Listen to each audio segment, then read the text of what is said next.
Hello everyone, and a very warm welcome to all of you to yet again another session of ACCA's Fireside Chat. Today we have got with us Blair Glencorse, who is the founder and the executive director of Accountability Lab. Hello Blair, how are you? Hi Hammad. Yeah. Very well, nice to be here. You excited to be here on ACCA's Fireside Chat? I'm very excited, thanks so much for having me. Yeah, no, we're all really excited to having you over here, and we're more interested in hearing your stories. You've achieved so much in your life. Accountability Lab is now spread over 9 countries across the world, and you've achieved all of that at a very young age.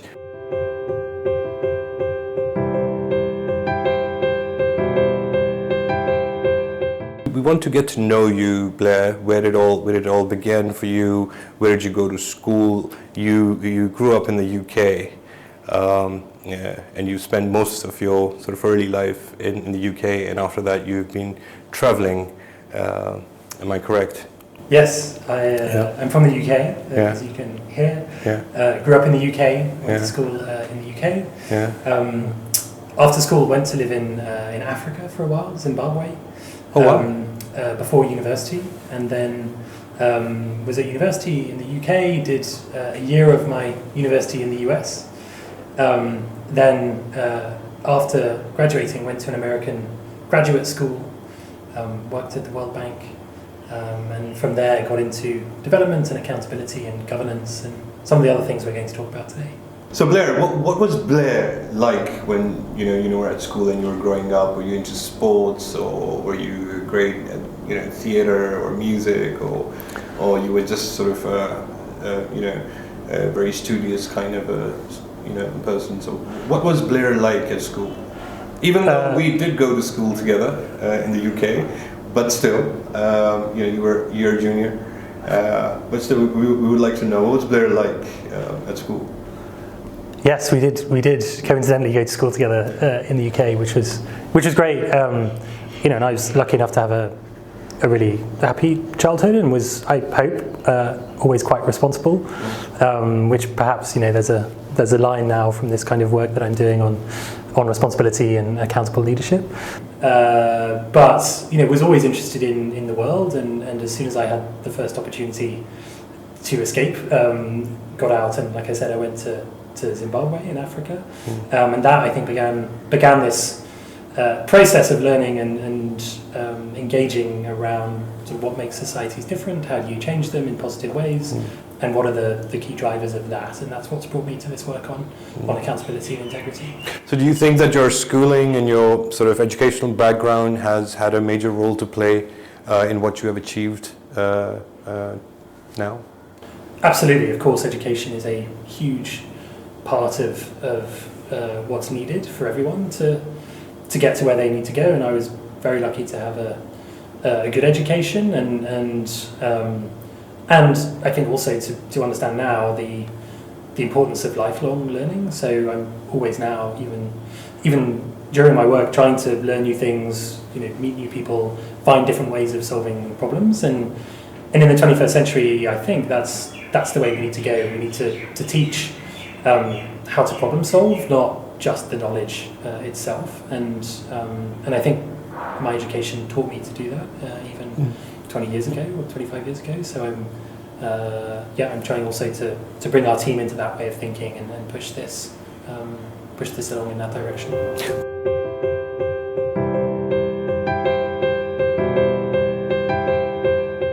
So Blair, Accountability Lab. We would really like to know, so what really truly motivated you to start an organization, a company such as the Accountability Lab. But before we get into that, would you like to tell us a bit more about what Accountability Lab is and what you guys do?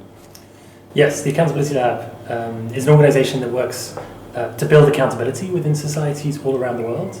We do that in creative ways. We run campaigns, positive engagement campaigns to get people excited about this issue. We do a lot of training and knowledge building, and a lot of citizen feedback in communities to help people in power be more responsible to citizens everywhere. And this all grew out of an understanding that, as I'm sure the ACCA members appreciate that accountability is really what it's all about. Unless we can build accountability in our societies, it's going to be very difficult to solve all of the other problems that flow from that. And that it has to be a creative long-term process. This isn't something that will happen quickly or easily. It has to be a determined effort over a long amount of time, and that requires being very innovative, finding new ways to engage people, and moving beyond the same old usual suspects, and really trying to bring new people into these discussions and into these actions to create the kind of societies that we want to live in. So, Blair, what motivated you really, truly, to start this organization? I was spending a lot of time in Nepal, actually, here in South Asia, about 9 years ago, talking to young people in particular about the challenges that they faced in their communities. And these were very poor parts of that country. And I was expecting them to say, we want better education, we want clean drinking water, we want better healthcare, all of which they needed. But actually what they said to me was, we want accountability, we want people in power to be responsible, we want less corruption, and we know that that's the core problem here. It's all of these other issues are just symptoms of this deeper lack of accountability, and they had amazing ideas for creating tools and approaches for accountability, but didn't have the support that they needed. So we set up the Accountability Lab to provide them with that support and begin to build a movement for accountability and integrity in Nepal. And since then it's grown. We're now in 9 countries, as you mentioned, globally, including Pakistan. So there's a lot of work to do, but we're making progress. Excellent. So you started off from Nepal, right? Yes. So any big wins in Nepal? Yes, the team there now has been working on this for 8 years. Some amazing progress. We run a big campaign globally called Integrity Icon to find the most honest government officials in the world and turn them into celebrities, to change the narrative into something that's positive instead of negative. And we've supported some of the icons, the winners in Nepal, to get promoted, to push for reforms within their institutions. We've been working with the civil service training school there to completely change their curriculum and build a network of new incoming civil servants with integrity. After the earthquakes in Nepal 5 years ago, we did a lot of work around making that recovery and reconstruction process more transparent and less corrupt. So all sorts of really good things happening, and now there's all sorts of lessons that we're applying to other countries as well. Excellent. I mean, I think this Integrity Icon is a great initiative, and I mean, as a Pakistani, I can tell you that I'm very happy that you brought this initiative to Pakistan. If you were to compare, you're operating in 9 different countries. What's it like working in Pakistan for you? I love Pakistan. It's my wife is Pakistani American. We lived in Islamabad now for several years, and it's truly one of my favorite countries in the whole world. The people are, of course, incredible, and there's so much energy and creativity in this country, particularly amongst young people, and that's what gets me excited and gives me hope, and more so, I think, than some other parts of the world where there perhaps isn't quite the same dynamism. And so I think that's a real asset that Pakistan can use, and we are trying to tap into to do the work that we do. But there are, of course, accountability issues, as there are everywhere. Some big challenges, and of course, there's a lot of problems that need creative solutions. So those are the issues as they relate to accountability that we're really trying to get to, and to mobilize young people to be creative, as I mentioned. And if we're taking something like Integrity Icon, for example, we found some amazing civil servants in Pakistan from all over the country who are working at the local level to push for better government, are working on behalf of citizens in ways that are incredibly difficult. And they're not doing it for any reward or recognition. They're doing it because they know that it's the right thing to do, and it's their job. I can give you some great examples if your viewers would be interested. Oh, yes, please. Well, for example, my favorite icon currently is a lady called Batul Asadi, who's a Hazara lady from Balochistan. She was the first assistant commissioner outside Quetta in Balochistan. Very young, doing incredible things to push for reform within her district. And what I love about her story is when we found her, we made her an integrity icon. We made a film about her, and people voted all over the country for her. since then, which was 2 years ago, there are now 11 women who are assistant commissioners in Balochistan. And we've talked to a number of them, and they said it's because we saw Batul's video and we saw that you can, first of all, be a woman in public service in Pakistan, and that you can do that with integrity. That encouraged us to join public service and to serve citizens. And it's that kind of change and that kind of inspiration that we want to harness and use to help us build a better and more accountable Pakistan. So Blair, you've been here for a while now in Pakistan, and accountability and corruption, have been buzzwords, if you will, in the recent years. Do you see any change, any positive change in the recent years since you have been here towards accountability and towards corruption? Building accountability and fighting corruption and supporting integrity, I think, are a very long-term process, generational, actually, which is why I think young people are such an important part of the change that we need everywhere. So it's difficult over the course of 1 or 2 years to say that there's been huge changes. Of course, this is an agenda that the current government is pushing quite hard, and I think there have been some important positive changes. But I think deeper down, not just in Pakistan but everywhere, what we really need to do is shift norms within our societies to really make integrity and accountability the expected behaviours for everybody, so that the objective in our communities and in our societies is not just to make money, it's to be a good person, to be responsible, to be accountable, and that is a long-term process. And we've seen this happening. As I said, we do a lot of training, a lot of outreach, a lot of campaigns, and we see people getting excited about this idea and really understanding why it's important. And we have good stories of how it's beginning to create change, but it will be a much longer process, I think. So do you see women in Pakistan playing an important role in the fight against corruption and accountability? Absolutely. I think everyone plays a really important role. And if we're talking about accountability, it has to be accountability for everyone, not just for some people.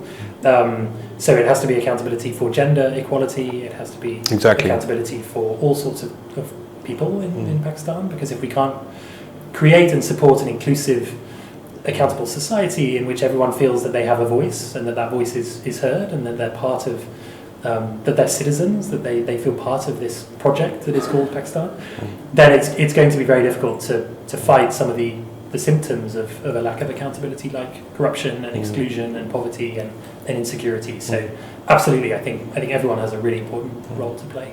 So have you received any sort of a kind of a pushback in any of the countries where you guys are operating that you would like to discuss or point out, or people you think people have been supportive, and how would you like to sort of share your experience?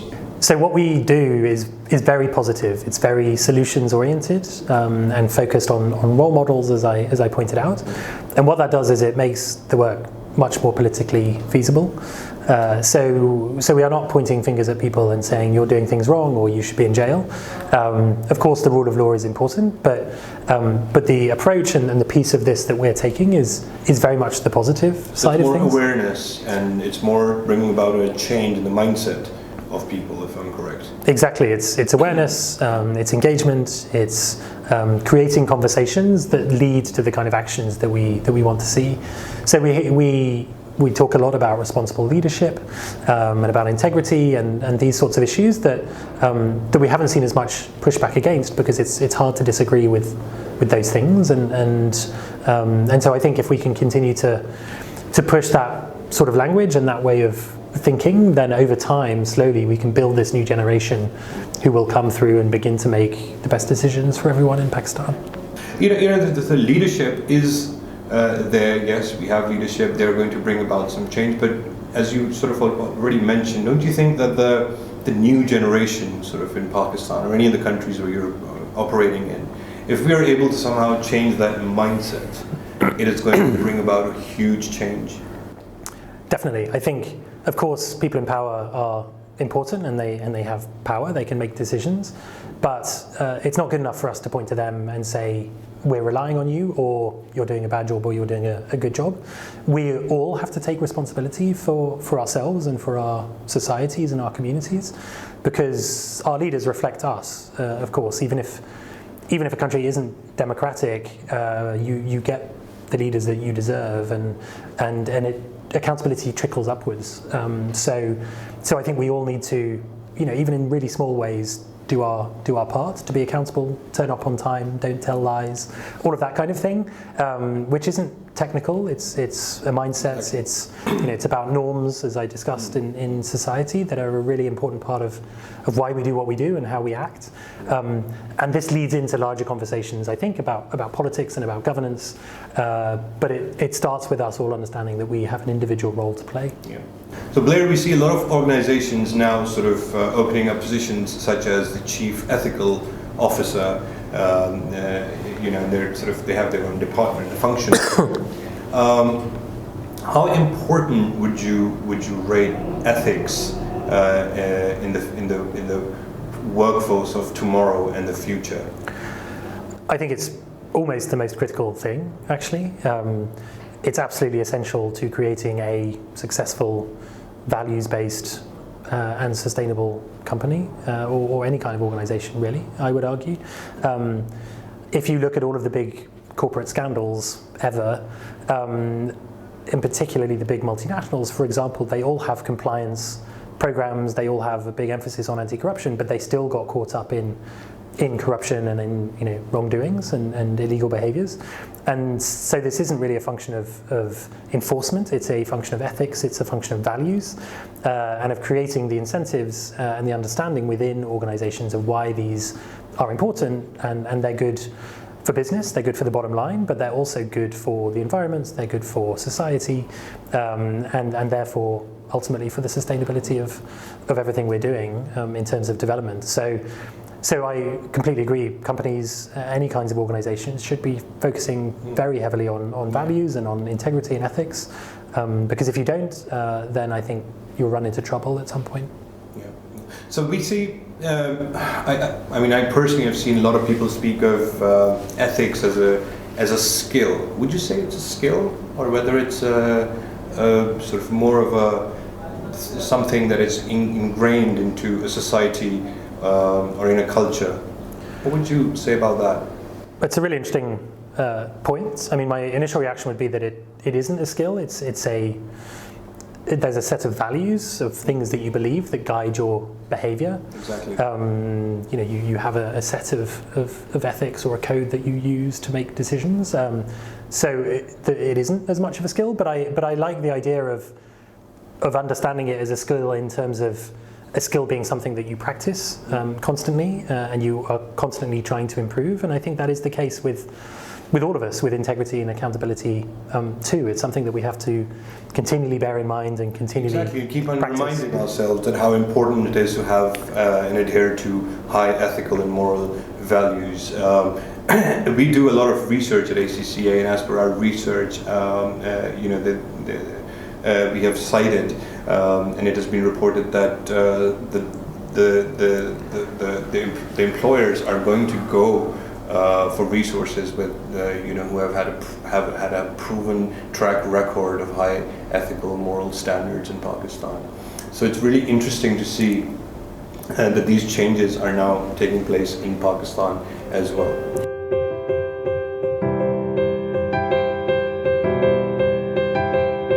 So Blair, I mean, speaking of, since you're here in Pakistan, but you are British, if we were to compare the two cultures or two societies, two countries, there is that sort of general impression that accountability would, for example, be less in Pakistan as opposed to a place like the UK.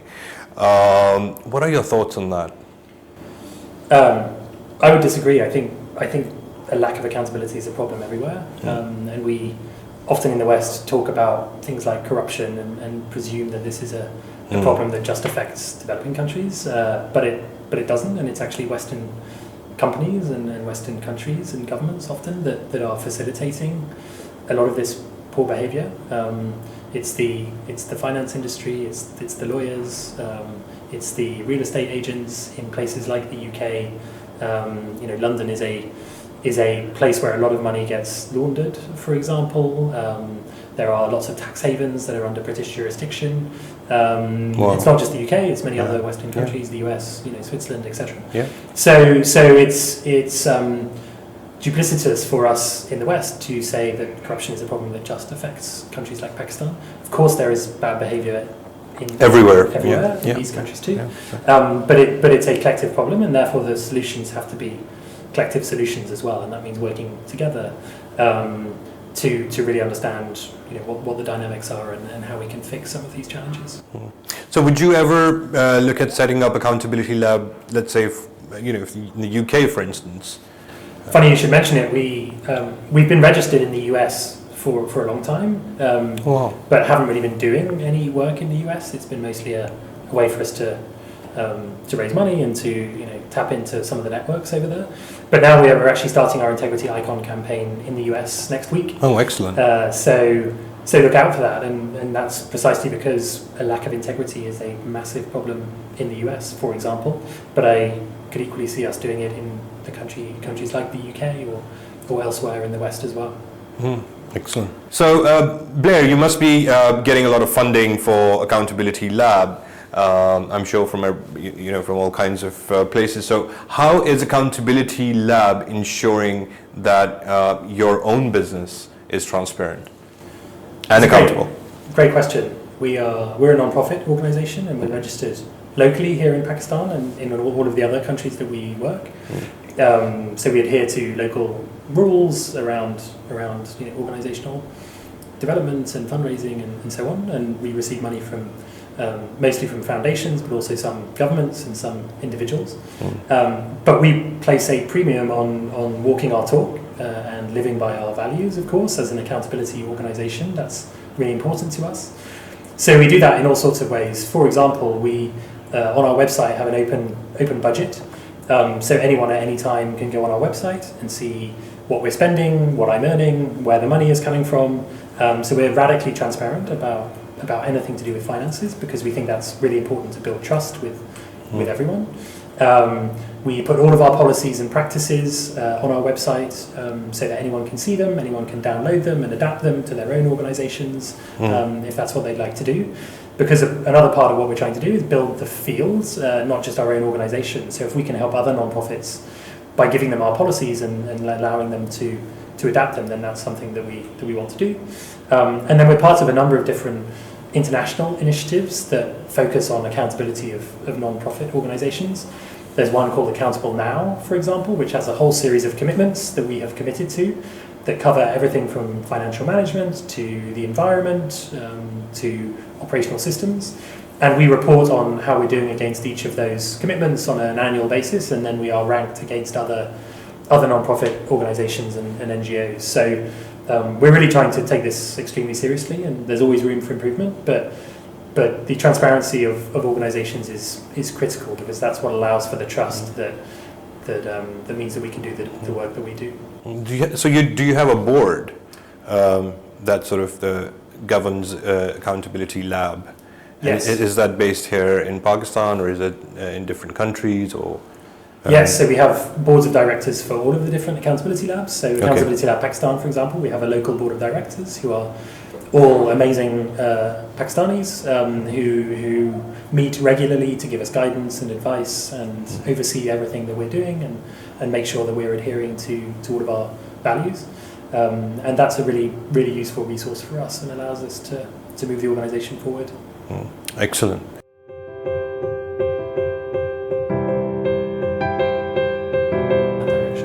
There are three key learnings that you would like to share with the young people out there.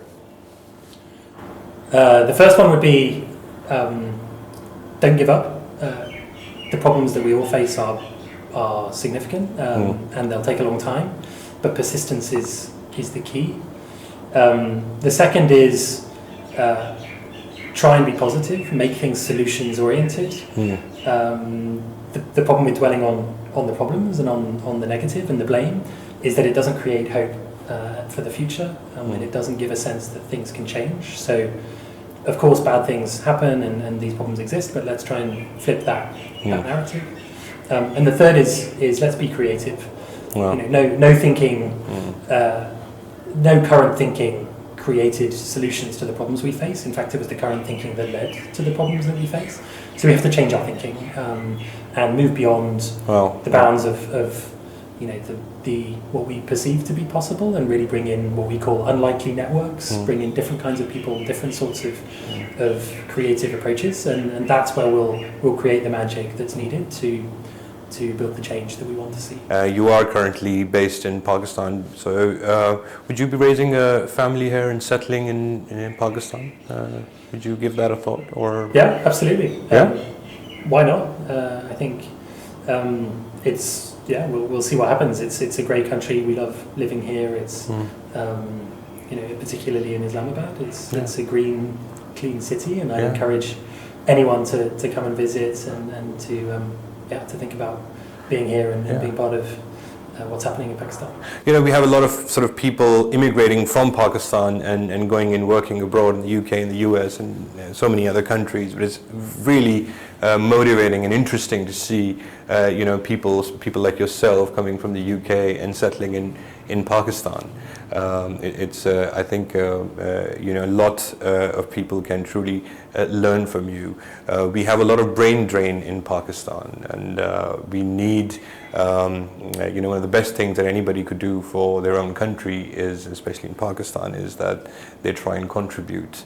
So it's absolutely a pleasure and an honor for us to have you not just in the show, but actually have you come to Pakistan, set up the accountability lab, and on behalf of our country, I would like to really thank you, Blair. Thank you so much. Yeah, thank you, and thank you so much for being on the show. And we look forward to partnering and working with you in the future. Absolutely, thank you.